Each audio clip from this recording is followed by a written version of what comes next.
Okay, what's up? Top 5 horror movies of all time. I'm going to go through what I think are I think the best horror movies. So not necessarily the best movies which happen to be horrors, and not it's tricky. So I'll define what I mean by horror, or I'm not going to give a definition, but a few movies that I'm excluding. So Psycho, I really like, but it's from 1960. It does have a few jumps, but it's got to be a movie that sort of I find scary, or at least sort of. So not Psycho, even though I think that's a really good movie. It's more of I think a thriller, almost drama or suspense.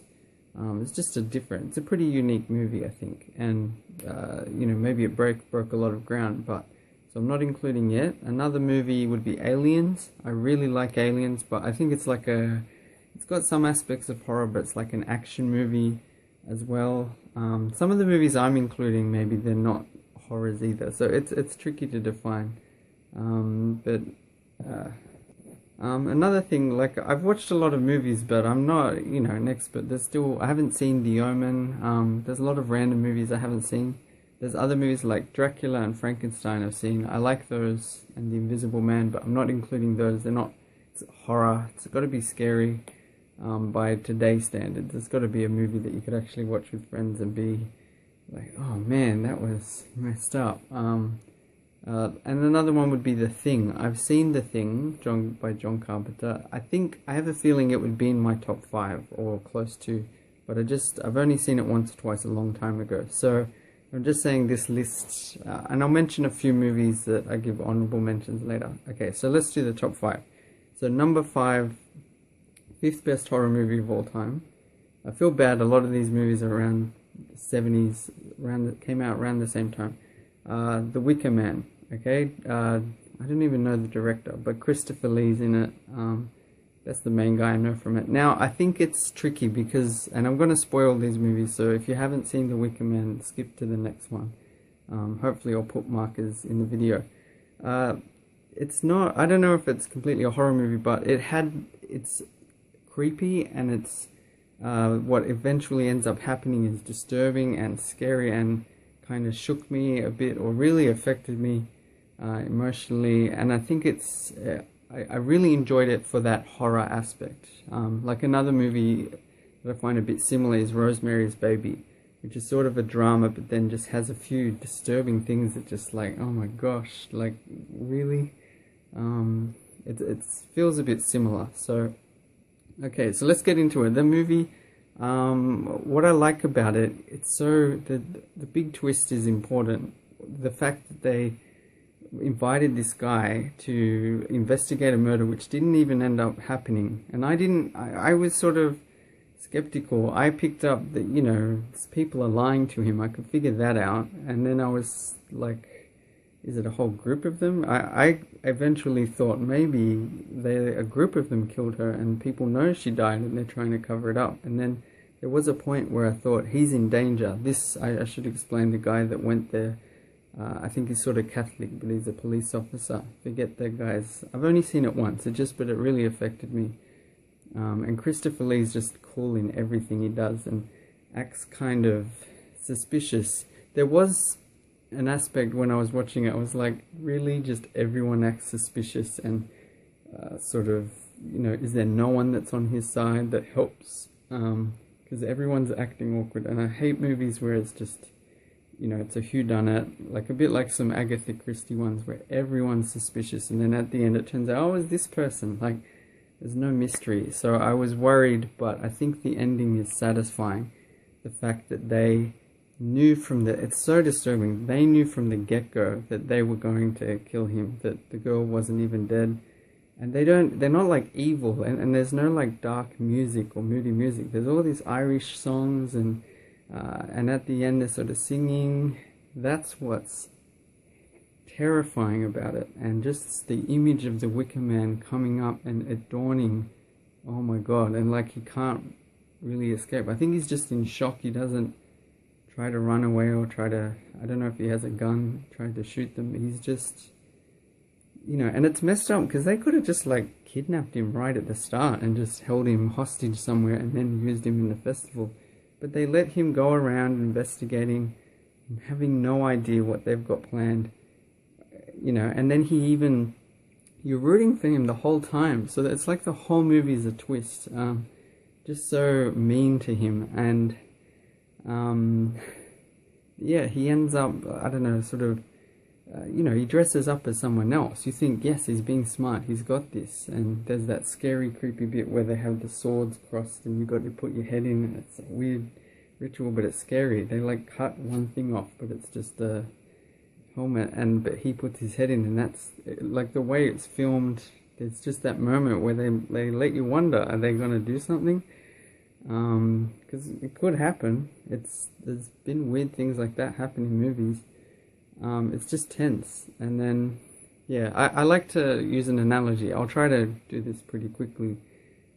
Imagine if a group of your friends invited you out somewhere, and then it was a prank. You went there and no one else turned up, you know, and then they all laughed at you, you know, or they somehow put you in an embarrassing, a bit like Carrie, right? That's kind of mean. But this is like that times 100. This is a group of strangers, and not just a group, but a whole island invite you. They don't tell you, but they're going to kill you in a week, and they're going to burn you alive. And it's just part of their ritual, and they think you should just accept it. It's one of the most scary things, and just a well-made movie, and a unique movie. There's nothing like The Wicker Man that I've seen. And it's a classic.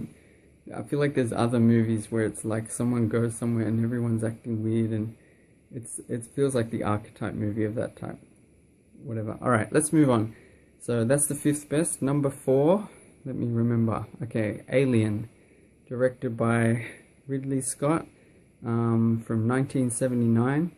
I don't know if Alien's an interesting movie where I kind of admire it. I don't hugely like it or enjoy it from memory. I do like it. I do sort of enjoy it, but it's not, I don't love it. I really like Aliens, and there's other movies I really like. In this movie, I just sort of, it's like I like it from a distance, and I enjoy it, but it's not, but I have to respect it.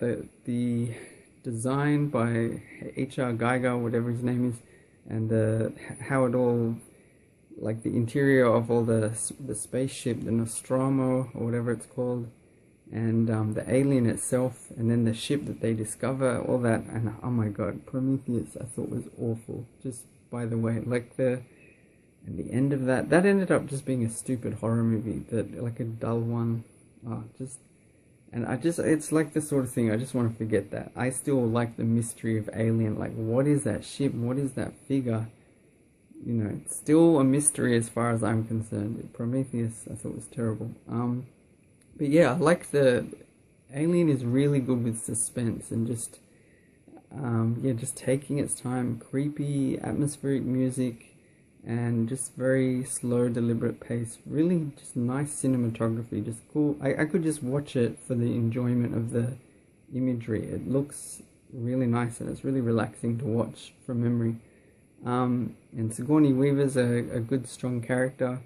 And most of the characters are not too annoying, but I'd have to say they're still kind of, they feel a little bit one-dimensional. Some of them are just people that are going to get killed later on in the movie. That's just, I think one issue I do take, my brother, for instance, and I know other people, he doesn't like horror movies because of the mood, because they're depressing. And I find Alien's a little bit like that in terms of they're isolated on this ship, so I can't really relate to that. It's kind of depressing already. And everything's kind of dark and bleak. I just think if I was on a spaceship, I would have like, for my spare time, I'd want a screen, lots of DVDs and Blu-rays or whatever, you know, music, all my favorite music, you know, funny TV shows and videos and stuff. I might not have internet access, but I want a huge, and in the future, I should be able to hold a little thing that's like, you know, 1,000 terabytes and just have, you know, I'd go through all these movies I hadn't seen, and I'd be learning, and I get excited in the future, like a few hundred years from now, what art will have existed, who will be the next Kurosawa, and all the movies anyway, just colourful, fun stuff, and books. I never understand, they're like looking around, like, oh gee, you gotta do what, like, I don't know. Anyway, so yeah, just the way they discover the eggs, and then it jumps up. And then he seems to feel better, and it just kind of comes off, and they're like, gee, that was lucky. And then, oh, like they're eating, and then they're joking around, and then, I feel, they're sick, and they're like, come on, the food's not that bad. And then, I love that part. And I think the actors not all of them knew about it fully, so there's blood squirting out. I think there's real horror on some of their faces, from what I hear. Anyway, and then it just runs away. And then after that, I think it's really good, like the way it's sort of, I don't know, they're sort of discovering things about it, but anyway, it gets bigger, and then there's the alien, one of them turns out to be a droid, and it's just kind of weird, and I like science fiction as well, just in general, because it's out of this world, and fantasy, just seeing stuff that you wouldn't normally see, this disembodied head talking with a weird voice. It's just, I find that interesting and exciting when it's in a movie that with a good story. It's really exciting compared to some, drama movies where they're in a house talking to each other, or, driving a car talking. It's much more interesting. And then just, seeing the alien pick them off one by one, the chains hanging and the dripping water and the hat. And I remember this is one instance where the cat jumping out, like, I think that works. It makes sense, it's appropriate, it's a tense situation, and then, it's just a cat. It's not like the teen movies where it's like, boo! I'm just joking around with you, man, come on, you gotta relax. I don't know, I'm nervous, there's been killings, like, I hate movies like that. But, alright, so that's Alien. Number 4, let's try to keep it moving. Number 3, The Evil Dead, so I think Sam Raimi directed it, 1981, it came out. I think it's like a cult movie. Like, I don't think a lot of people have seen it or know it. I really, really liked it. I've only seen it once, I think, and I actually think it's very effectively scary. It has like this presence. The evil is, I don't know, I feel like you don't know its power, exactly what it's capable of doing. And I love the camera, like, it definitely has it's tongue-in-cheek. So, for instance, I want to say, I actually like probably Evil Dead 2 even more, but it's got a lot of comedy, and it's, like, groovy, and it's got some sort of action scenes, adventure. It's like and it's very tongue-in-cheek, so, and the eyeball going into the mouth. Evil Dead 2 is awesome, but it's because I don't see it as like a horror, whereas Evil Dead, I think, is also very good, but it's like pure, mostly horror. The comedy is more subtle, but I still find it funny. I think, like, there's a weird, the vines of the tree, like, I don't know if it rapes this woman, but when it attacks her and kills her, and I don't want it to be taken the wrong way, but I think, I seem to remember it being kind of funny. Like, it's unexpected. I remember a branch sort of pulling up her dress.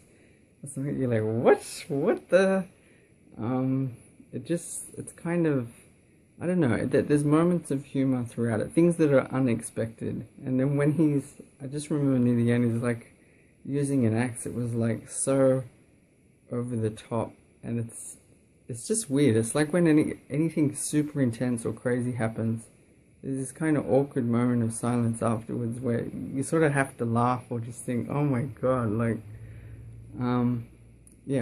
I really like it, and it's got that raw feeling. It's not an expensive movie. I only know Bruce Campbell from it, and he's not really, what you'd say like a great actor or even comedically brilliant, but I find him very funny and likable, and the movie's, it's just really fun. And it's, anytime you've got like a skilled or passionate director, when they're making some of their earlier stuff, and they're just, they're not tied to a studio or something. I don't know, you just get a really cool movie. So that's it, The Evil Dead number 3.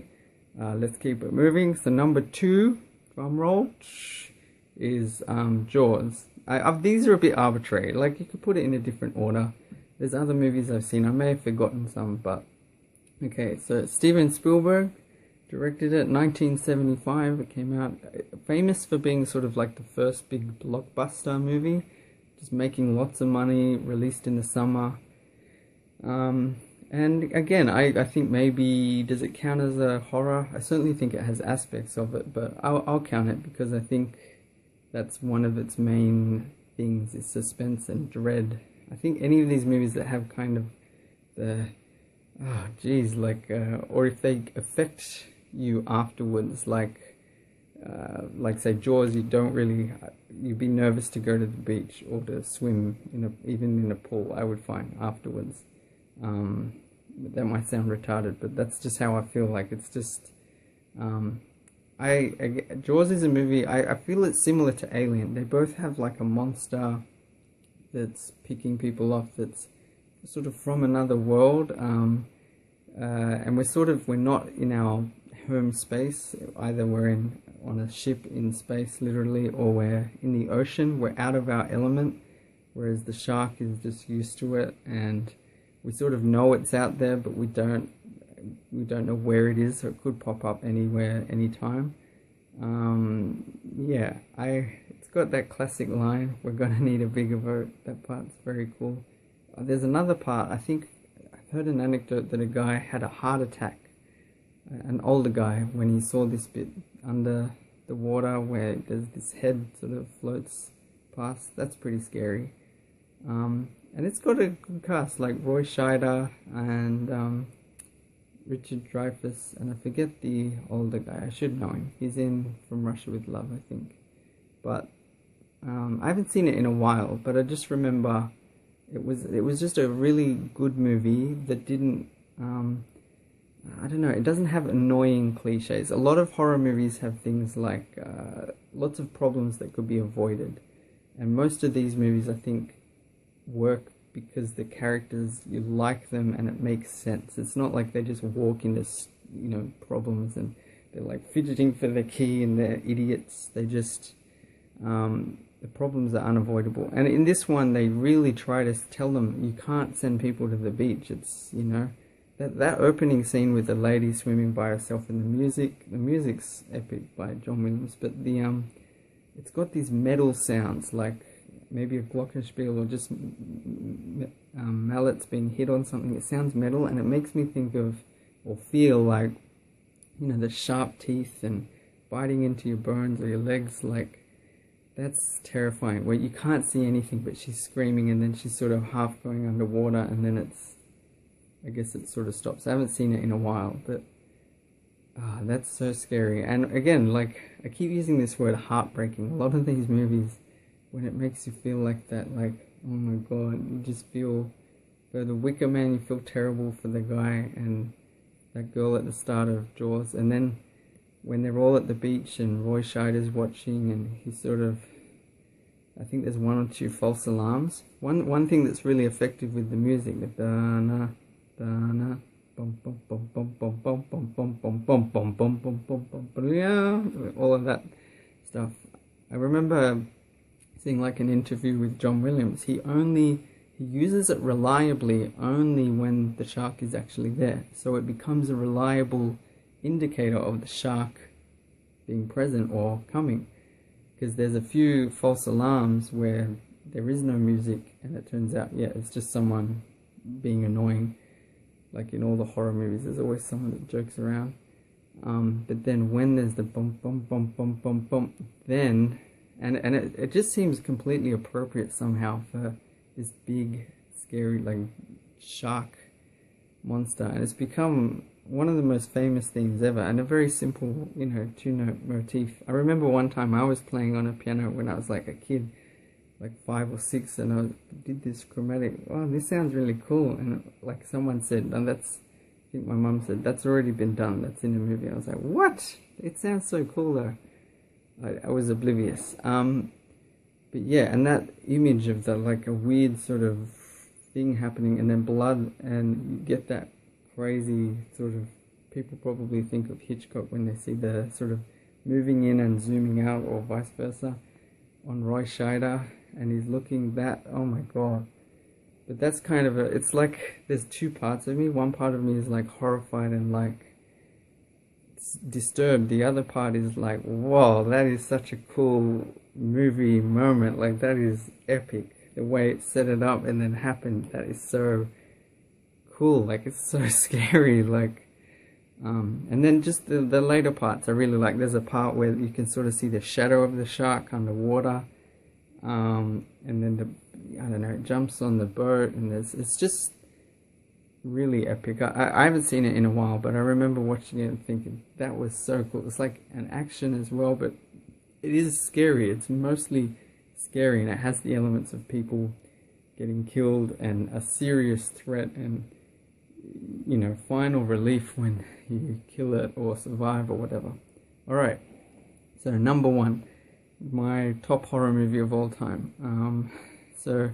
That would be Halloween from 1978, directed by John Carpenter. Now, this is the first, I'd say the first horror movie I saw when I was 13. Sort of officially, I sort of watched it and knew it was a horror and thought, I'm going to watch a horror. And I was tense, I was sort of scared. I was like, I don't know if I'm ready.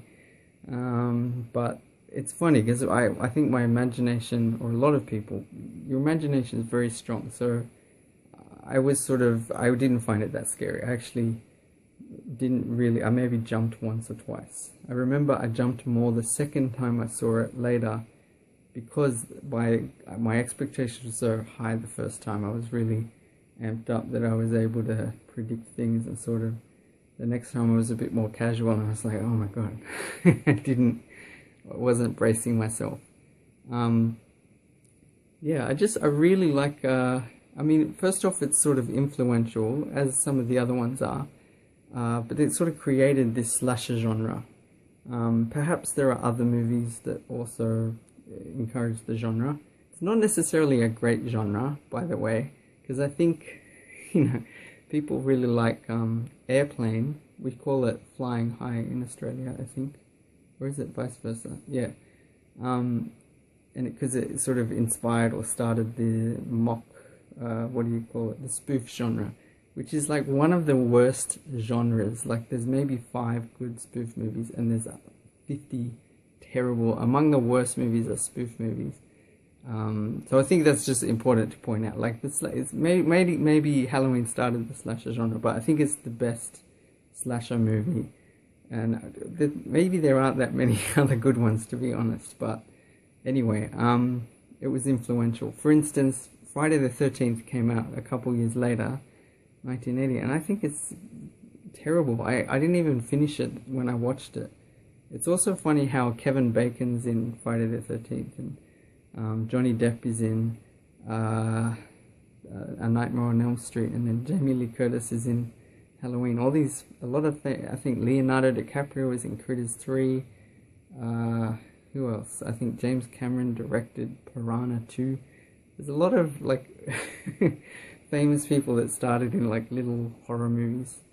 And just to comment, Wes Craven, I think, sometimes gets called like the father of horror, or the king of horror, or something. I don't know. I feel like John Carpenter is much more deserving of that sort of title. His movies came out earlier: The Fog, The Thing, and Halloween, and I'm sure some other movies. I just think he's much more and more consistent as a filmmaker. Wes Craven's made some awful movies. A Nightmare on Elm Street is good, I'd say, pretty good. But I don't think it's a masterpiece. It's not like an absolute classic. It's good, but... And then there's just the rest. I don't think he's made maybe 2 other decent movies. Anyway, and lots of bad ones. Alright, so back to Halloween. I love the starting scene. It's like, I think it's one shot, just a continuous shot, sort of looking inside a house and moving around. And you sort of, I guess, discover it's from Michael's point of view, and he puts on a mask, and then he sort of gets a knife and then sees his sister. It's scary, it's terrifying. And then he walks out, and then we sort of cut to... One thing I gotta say, the music is brilliant by, I think John Carpenter wrote it himself. I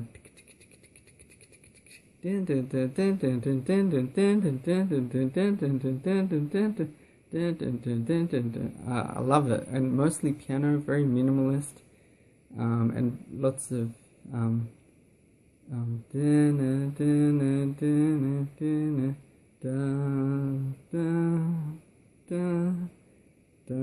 it's sort of got like a vulnerability to it, because it's just a piano. It sounds, some of it I feel like fits with Jamie Lee Curtis. Like, she's just a young girl, she's just a nice person, she seems innocent. She's one of the relatively few characters in horror movies where you don't want her to die, you actually want her to live.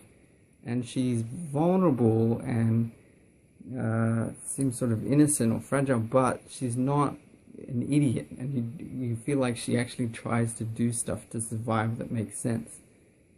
This Halloween also started this idea of, like, if you have a movie with teenagers, and if they have sex, then they get killed, I don't know, as punishment or something, I don't know, but it's just interesting. And she's sort of the more innocent good girl, and gets to survive.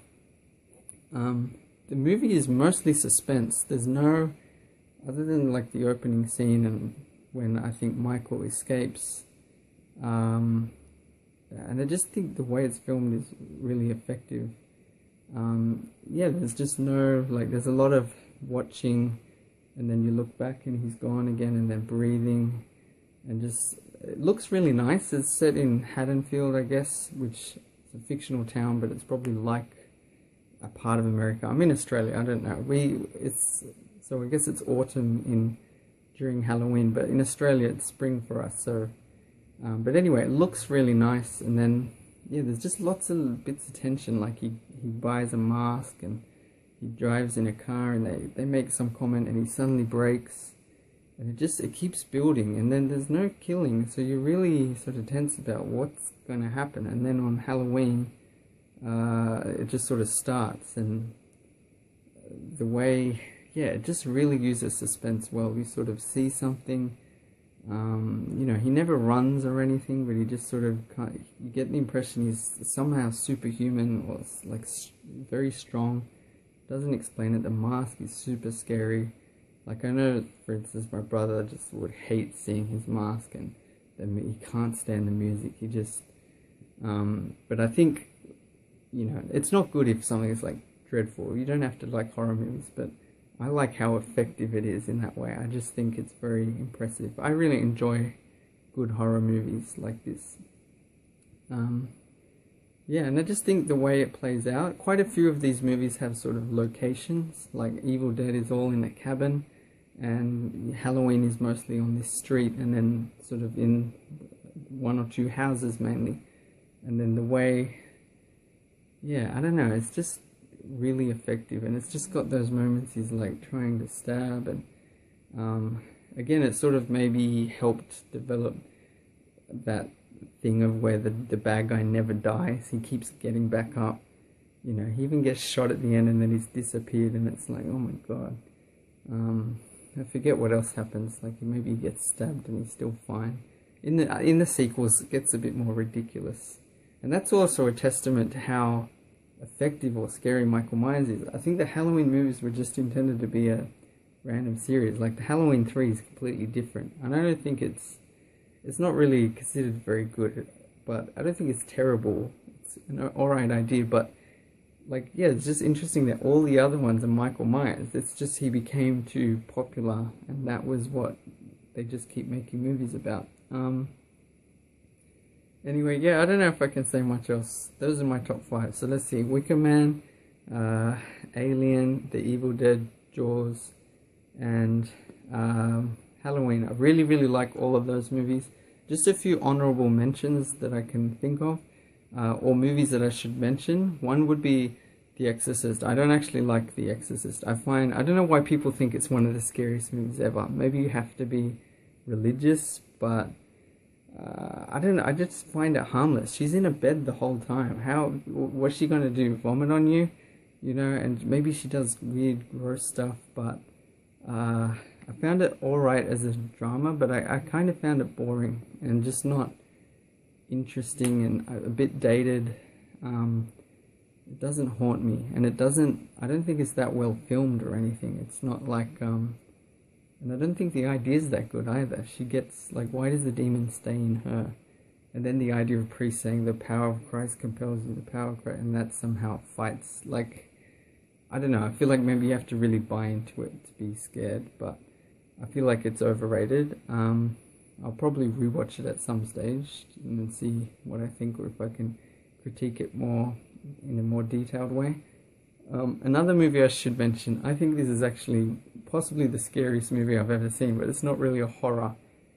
Hopefully people will know what I mean. Mulholland Drive. That movie is some of David Lynch's stuff, like the pilot episode of Twin Peaks as well, or it's like 2 episodes, the end of that second part, or this, some of the stuff he's done is really crazy and scary. Like Lost Highway as well has some really creepy stuff, but Mulholland Drive in particular, you know, there's sort of the dream sequence and it just the camera slowly sort of panning and the guy is sweating and then this figure comes out.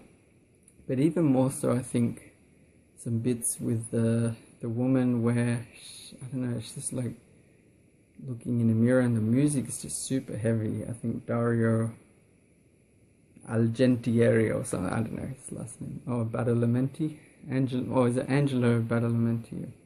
I don't think it's Dario. Anyway, cool music. So, there are zombie movies, I think, like Dawn of the Dead, I think is probably good, both the original and the remake, but maybe not quite good enough to be in my top 5, or maybe I need to see them again. That's another thing I like about these top 5 that I've picked. I think the villains or the bad guys are more, it's not just werewolves or zombies. They're either, I think they're all pretty original. It's either its own thing being invented, or it's just, it's memorable, iconic, unique. Yeah. So yeah, I'll leave it there. Thanks for watching. If you watched, feel free to, I really am interested. If you leave a comment, tell me what your favorite movies are, horror movies are, or if you think I got it wrong, or there's a movie I didn't mention and I should have, or whatever. But anyway, okay, bye.